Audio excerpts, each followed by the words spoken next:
Hey guys, welcome back to my channel. In today's video, I'm going to show you how to fix hyping issues. What is hyping?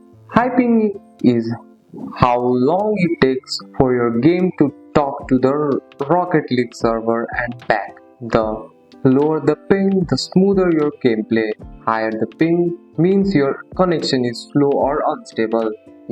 First, if you can, use a Ethernet connection instead of Wi-Fi. Use it. Wired internet is more stable and lower ping. In the Rocket League, go to the setting, then gameplay or matchmaking region and select the region closest to you live. You can also unplug both from modem and router about 30 seconds, then plug them back in. This refresh your connection and often lower ping. Make sure nothing else on your device or network is streaming, downloading or updating while you play.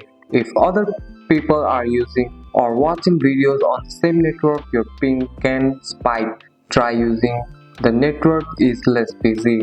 An outdated version can cause connection problem. Keep everything updated. And that's it. That's all for today's video, guys.